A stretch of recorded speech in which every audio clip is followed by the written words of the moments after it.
Hello and welcome to MisTeaTime and the Untold Mysteries, where we cover stories about death and crime. With that being said, please take a few moments to read over the disclaimer on your screen and make the decision if continuing on is the correct choice for you. Now that you've had a few moments to read over the disclaimer and you've decided this is a place you want to be and content you want to hear, go ahead and subscribe so you never miss an installment. Share with anyone that you feel would be interested in this content as well, and please feel free to leave any comments. All of your insight is appreciated. I will start with a small introduction since this is my first story. I'm a lover of true crime stories in all formats. I grew up watching shows like Cops and other crime shows like CSI. Watching these shows really sparked my interest, so I decided to make forensics a career. I actually went to school and received a degree in forensics so I could be a crime scene investigator. But oddly enough, where I lived at the time, they didn't have enough crime to support more than one.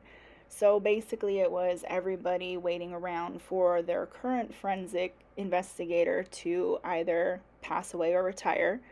And I decided that was going to take too long. So I went back to school and got another degree in psychology so I could be a criminal profiler. I've had a few big dreams, to say the least, and I'm not a crime scene investigator, and I'm not a criminal profiler. I also don't have any experience with YouTube or TikTok, so I'm not somebody who is coming to you already famous. I really just love true crime stories and listening to them.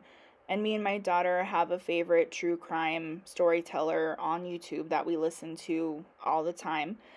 And I was actually going to submit this story that I'm telling you today to him. So I did that. I reached out to him, and it's not because he rejected the story or anything like that. He just told me to post it on a different platform. And when I did that, I found myself not able to keep it short and sweet. So the story is kind of personal for me. And I just couldn't sum it up. I couldn't start writing it out without just starting to storytell it. So I had this crazy idea. I was like, why don't I just tell it instead? So I decided that might be a good idea just to do myself, and I started planning in my head. I just started coming up with what's the name going to be? What other stories am I going to do? Where am I going to go with this? I already had thoughts in my head on what a logo would be. Thank goodness my daughter has a graphic design business, so she was able to do those things for me. I wanted a catchy slogan.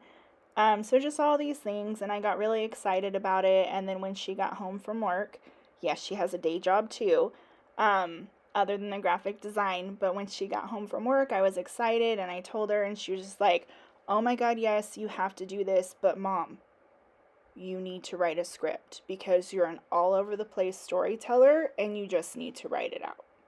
So here I am thinking that I have a terrible voice and people are going to just shy away because my voice is horrible. So if you think my voice is bad and you hate it, I do too. So we already have something in common. So I was just thinking all about my voice and how it's going to sound, and that's going to be the bad part about it. And she's like, no, Mom, you're just a scatterbrain, so write it out. Which, after doing this, I've come to find out that writing it out, maybe not the way that I did it, would have been better. So I kind of started writing it like a book or a short story.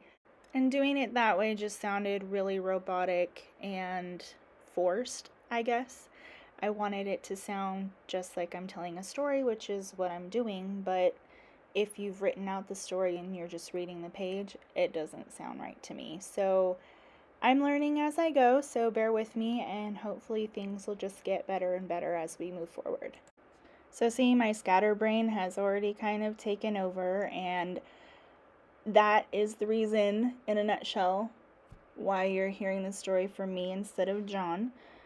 I will be sticking to stories at first from my hometown.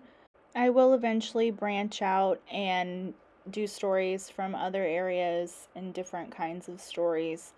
Unfortunately, my hometown offers a lot of content options, It's not one of those cool small towns that you hear people refer to as just a great peaceful town. Nothing ever happens. They're so shocked.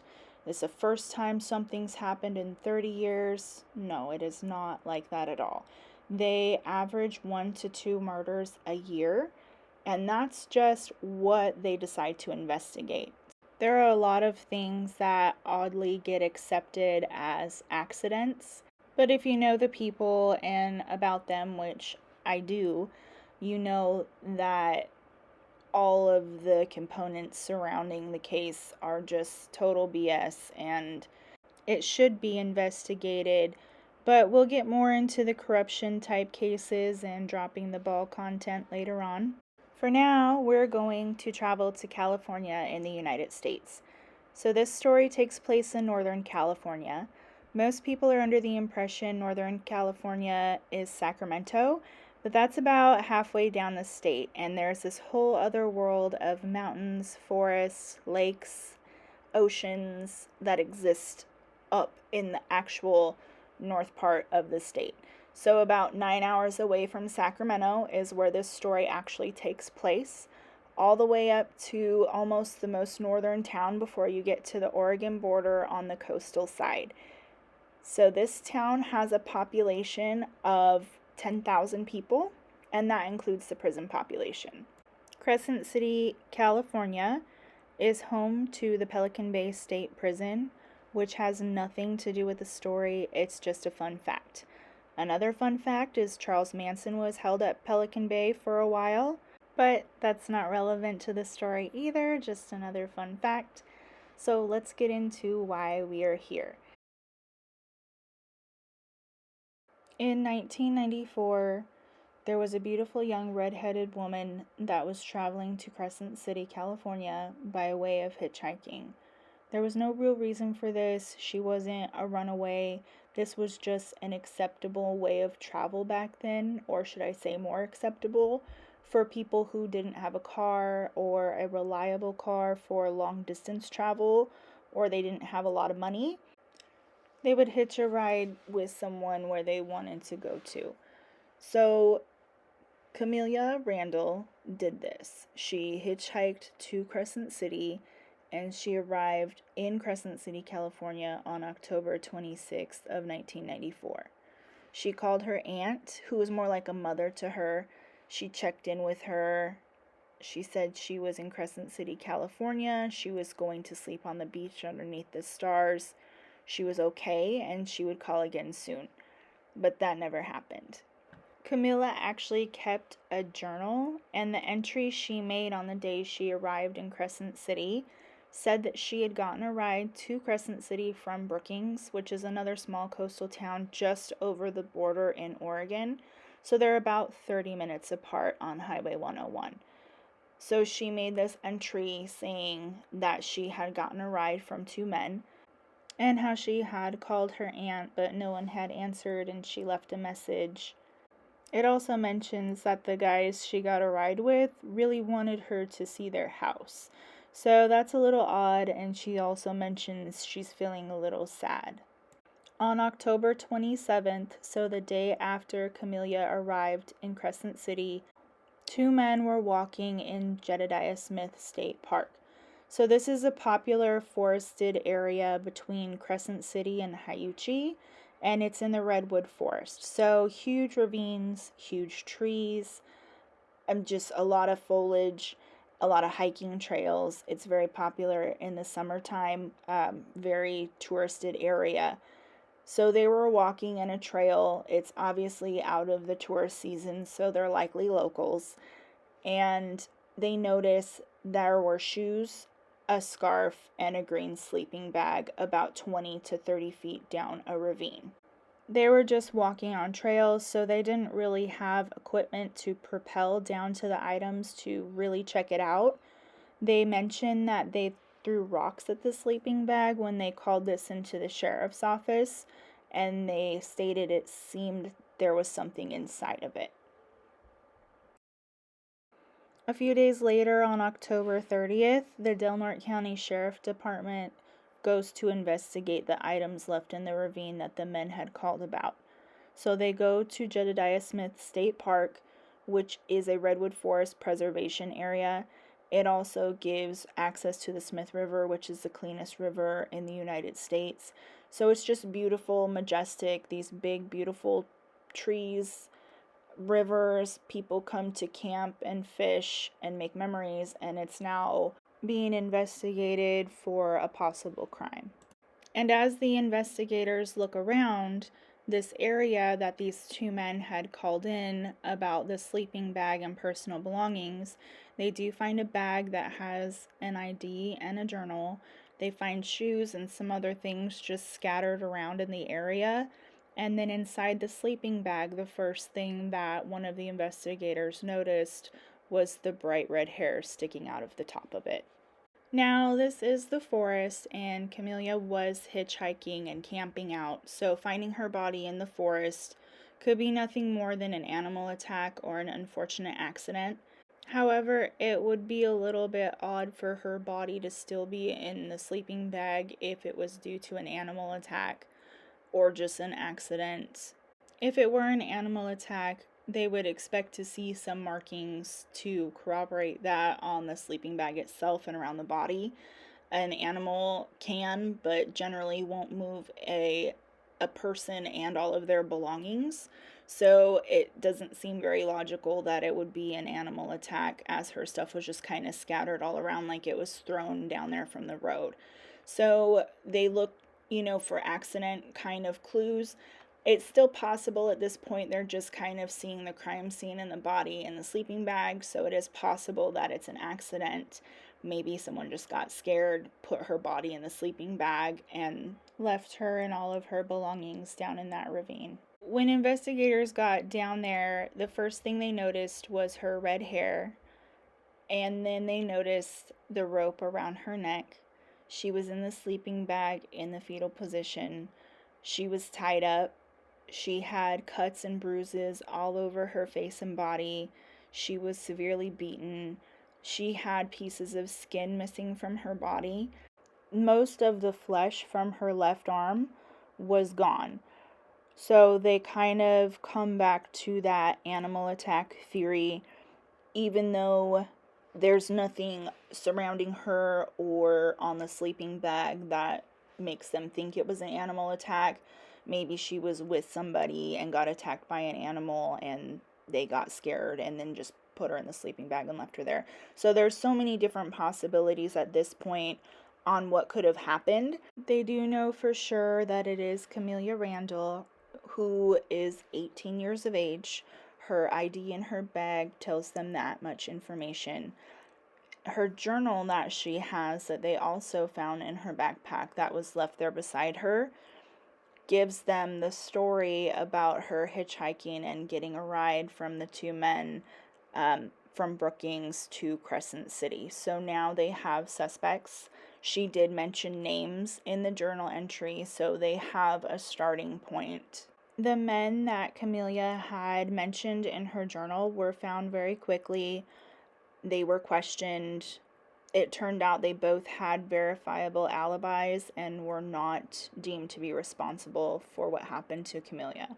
So after clearing them, they were kind of back at square one. I mean, these were the last people to see her alive, and they're kicked back to the beginning. They thought it was pretty solid.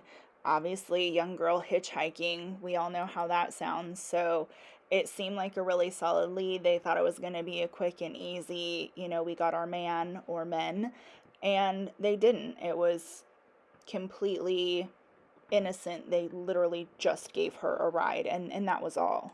So since Camellia hadn't had an autopsy yet to give them any kind of information, they would rely on that next, since the journal did not provide the, it's in the bag kind of case they were thinking when they got those names out of it. So she's at the medical examiner's, and her body did tell a story, and it was a pretty horrific one. But this didn't really point the finger at who had taken her life. The medical examiner determined she was repeatedly assaulted sexually and physically. The cuts on her face and body were made with a double-edged instrument, likely a knife. None of her cuts and lacerations were caused by animals biting her or human bites. And where this is truly tragic and completely horrific to hear, this is not the worst of it. So you would think that all of these actions leading up to her death, her missing most of the flesh from her arm, obviously being beaten and cut up during her attacks, that the medical examiner decided it was appropriate to put in her file that she was tortured, because that's the gist of what happened to her, was rape and torture. That ultimately led to her death, and it's hard to imagine that it gets any worse than that, but it does. So the medical examiner found that almost her entire left breast was removed. There was a hole in her left side around her armpit, and upon further investigation, they saw that her heart and left lung had been removed. She had broken ribs, and the cause of death was strangulation. But the odd thing was, the markings on her neck suggested that she was strangled with a belt, not the rope that they found around her neck. So they were pretty sure the rope they found around her neck and tying up her feet and arms when they found her was used as a way to carry her down into the ravine. It's not really mentioned at this point if they thought it was used because there was only one person involved, or maybe a person of limited strength, but they do believe that the rope that was found on her body was used as a way to get her down where she was found, because it was not determined to be what caused her death.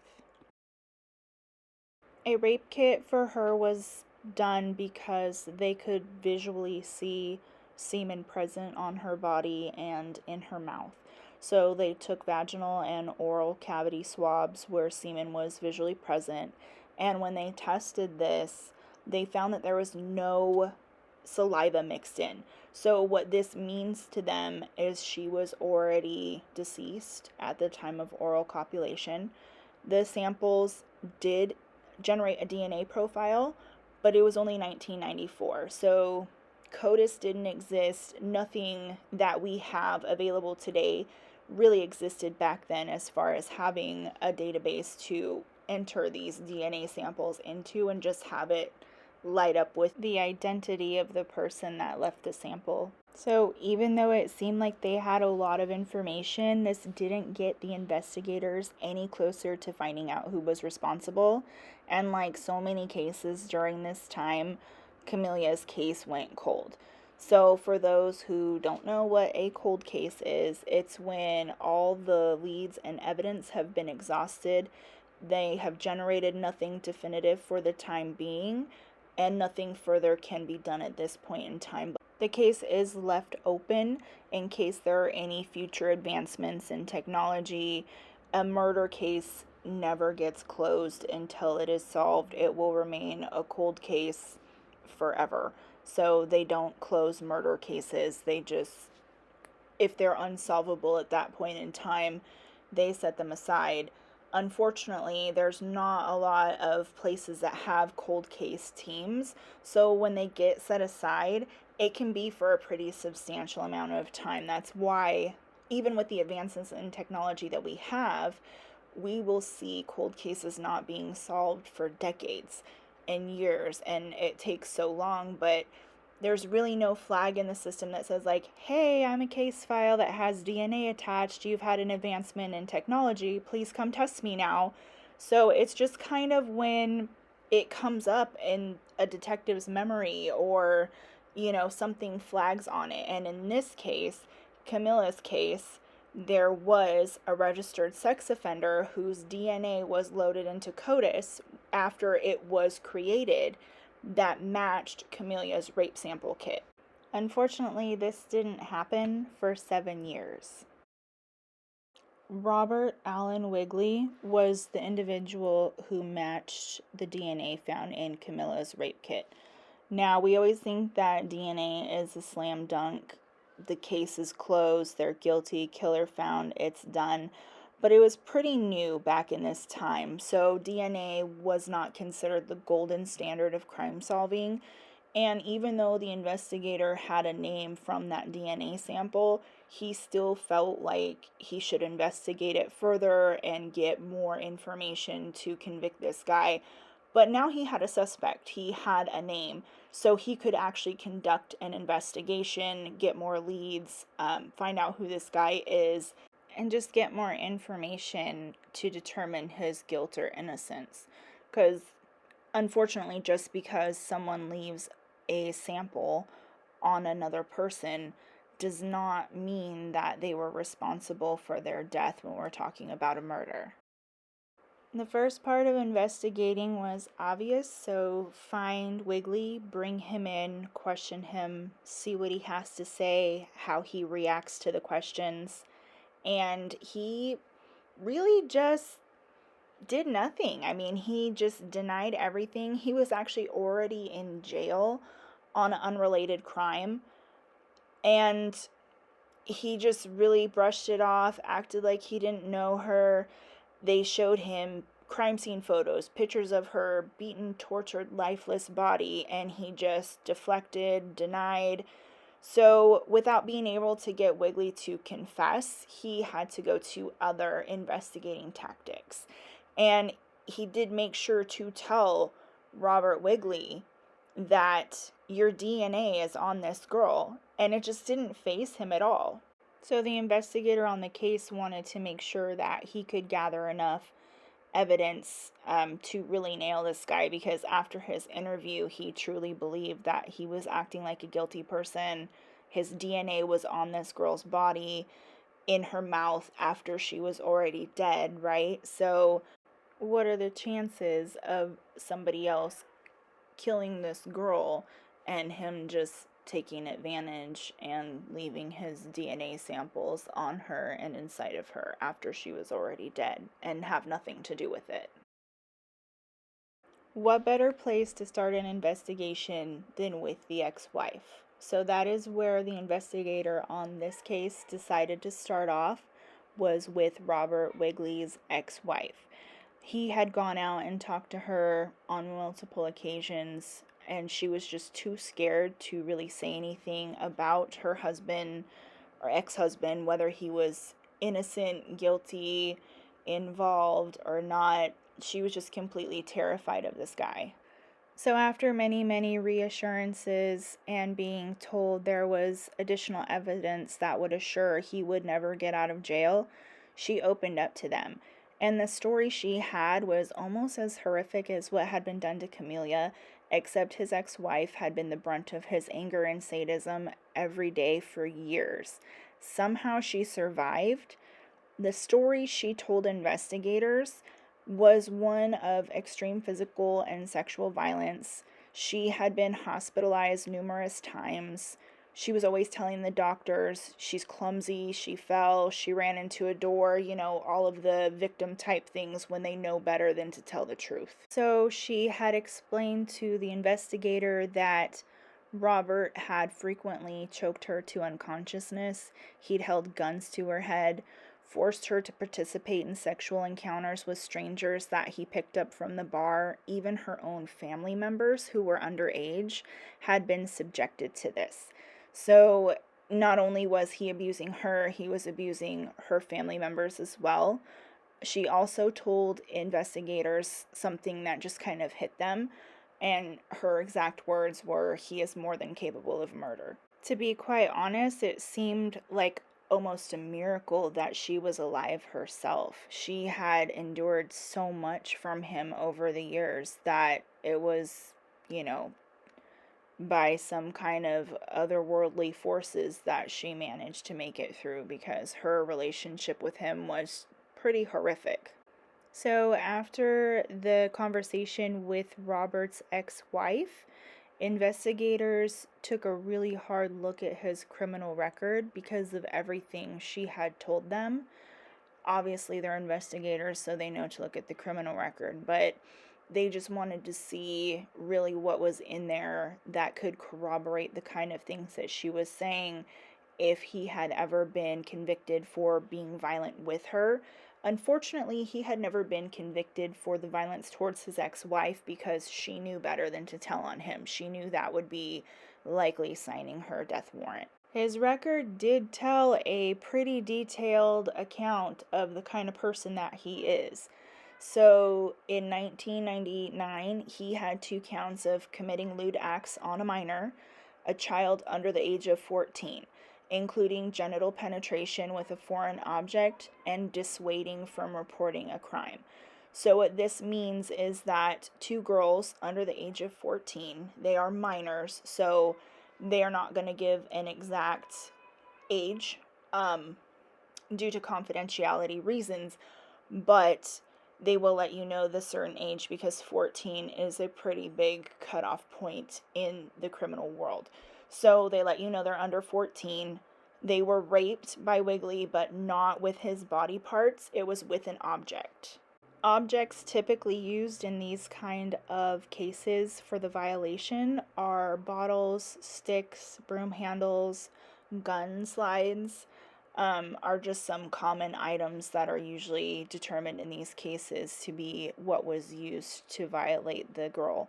So he violated them with an object, and then dissuading to report a crime means that he threatened them in some way to keep them from telling on him. So obviously that didn't really work out because he went to jail and had an arrest record for this. In 1999, same year, only 10 days later, he had another assault complaint for causing bodily harm.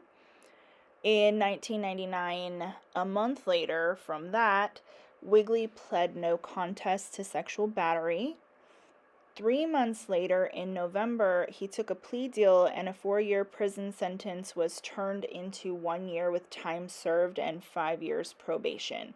So for that sexual battery case, that's what his conviction was, which took them a few months to get to, but still a pretty quick turnaround. Then in the year 2000, so what that means, he had a 4-year prison sentence given to him, but they gave him 1 year time served with good behavior and 5 years probation. So he had to check in with probation officers and kind of be on his best behavior for the next 5 years, which he was not. Robert Wigley kept attempting to move out of the state and different places after this. That was definitely against some of the terms of his probation. So for that 5 years of probation, he has to check in with them. He has to tell them when his information changes. Part of that, a stipulation of his probation was that he was supposed to have a job, which he never did. So over the next year, in 2000, there's just, case after case of papers being filed to revoke his probation because he would move across state lines without permission. So obviously in Crescent state lines is 15 minutes away. So he was moving to Brookings, I think, with his parents. And then in the end of 2000, another petition was filed to revoke probation because he threatened to blow up a woman's house with her and her minor child inside. There's no mention of who it is. He did do 30 days in jail for this and then was released to continue on with his original 5-year probation term. So while Wigley was still on probation, after that 30-day stint that he did for threatening to blow up the woman and her child, he was not adhering to the stipulations of that probation afterwards. So he should have been on his best behavior, doing everything by the book, and he just wasn't doing that. So in 2001, it's petition after petition of trying to revoke his probation. So what revoking the probation in this term would take him back to having to fulfill that 4-year prison sentence. So some of the things he failed to do that were terms of his probation were checking in with his probation officer, which he did not do for over 6 months. He failed to register as a sex offender, which is required. Once you're a sex offender, you have to register your address and where you live. He did not obtain employment. he did not get permission to move across state lines, which he did multiple times. So they wanted to revoke his probation and have him go ahead and do that 4-year prison sentence at this point. So when I mentioned earlier that he was already in jail when the investigators found him for Camillia's case, those probation violations and the revocation of his probation is why he was already in jail. So they had already decided to revoke his probation and have him go ahead and serve that 4-year prison term. And then in November of 2001, he was officially arrested for his involvement with Camillia Randall's death. It appears that Wigley is backtracking as a criminal, though. Most criminals have a modus operandi. That is Latin for mode of operating. It means that the criminal has repetitive details when it comes to committing a crime. So their methods, preferences, and victims, the weapons they use, how they kill or rape victims, or both. And generally, as a serial criminal like Wigley is, because we can tell by his history that he's at least a serial rapist, if anything, most criminals get better and more confident and they'll go further. So it just seems really odd that all these other cases and things happened around the late 90s. Camilla's case was from 1994, which he did a bunch of things like removing her heart and lungs and her skin, and then all of a sudden he just goes to raping girls with objects and sexually assaulting other women. So maybe after all, Robert just didn't act alone. Maybe that's the reason that he was into killing in 1994, and then by 1999-2000 range, he was just perfectly happy with assault. So there may have been another person, maybe they were into those things, maybe Robert did those things to throw police off, and maybe he had seen some other case where those things were done and they thought that the police would tie her case to that person, so he would be off scot-free. I really don't know. He did decide to start bragging while he was in jail. So after he knew that he was officially arrested for his involvement with Camilla Randall's murder, he started talking to other inmates. He would brag. He would say that he did have a partner. So that's very logical that he was telling them he had a partner. Sometimes it would be a man. Sometimes he would blame it on his ex-wife. He would say his ex-wife was there. She got jealous and killed her. So there was just a bunch of different versions of this story that he had about Camillia Randall's death over time that he told to a few different inmates that he was in close proximity to. For the upcoming murder trial, Wigley decided to fire his public defender and represent himself. This gave him access to all of the evidence as it came in, and since he had never given investigators any kind of statement or confession, he was able to tailor any future statements he would have to debunk the evidence that the investigators were collecting before the trial. So since he had access to see what it was, he could make up a story surrounding the evidence that came in when he went to trial, because he knew what they had. It was not going to be a surprise. When you act as your own attorney, they're legally supposed to turn that, like, copies of their evidence over to you. You're not supposed to be blindsided. So he knew firsthand everything that was coming in and what they had. So he just made a story up based on the evidence, and that's kind of what some of those conversations with the other inmates was him making sure to spin stuff and get it out there because he figured they would try to get good behavior stuff for telling on him, and he was counting on that. So during his murder trial, his final spin of the story was Camilla's murder was a threesome gone wrong. That ended in his wife at the time killing Camilla, so not his fault. And his ex-wife actually had hospital records that proved she was in the hospital a day before Camilla arrived in Crescent City, and likely for an accident that he had caused, but it was very unlikely after her hospital visit that she would have been in the mood for a threesome that ended in mutilation and murder, unless he forced her to. But the judge agreed that he was full of it, and he was found guilty of Camillia Randall's murder. Robert Allen Wigley was found guilty of the murder of Camillia Randall and sentenced to life in prison without the possibility of parole in November of 2003.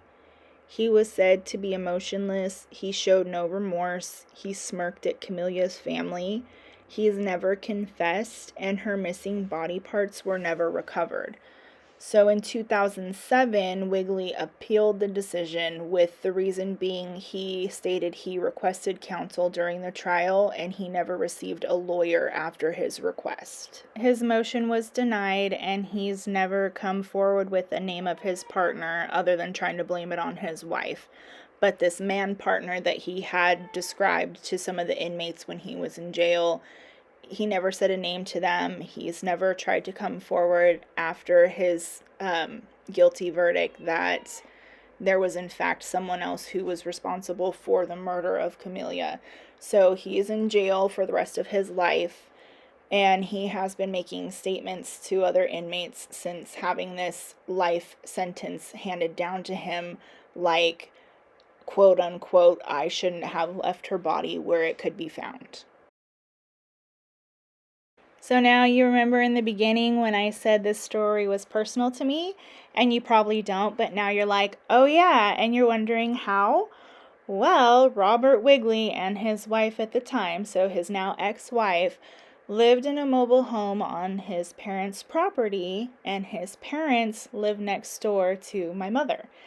Yes, that is right. So when he brutally tortured, raped, and killed Camillia Randall, he lived next door to me in 1994. And I would have been almost 10, and my sister is 5.5 years older than me. So kind of the perfect age that Wigley was interested in.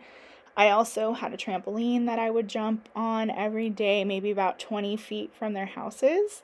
And we always really had this weird feeling that we were being watched, and we would make plans to camp out on the trampoline, and we would always just not do it because we felt so weird being out there. I also had a friend that I was talking to the other night, and we were telling each other ghost stories, and I was telling him how weird it was to be at that house, that there was always something that just didn't feel right. We never saw ghosts or had any ghost-like encounters, but it was really weird because you had to walk down this hallway to get to the bathroom, and there was a laundry room, kind of like an add-on, I guess, that you had to go out that door to get to the washer and dryer, and then there was another door on the other side that led to outside from there. So, it was just really weird. Like, I didn't want to walk past it. I had never even thought about it until I was talking to him about this, that it may have been Robert. Maybe he was spying on us through that laundry room door or something, and that's why it felt so uncomfortable being there. Or maybe there was some other presence or something there that made us feel uncomfortable. I'm not sure. All I know is it was really, really terrifying to be out there alone at night, especially when you were little.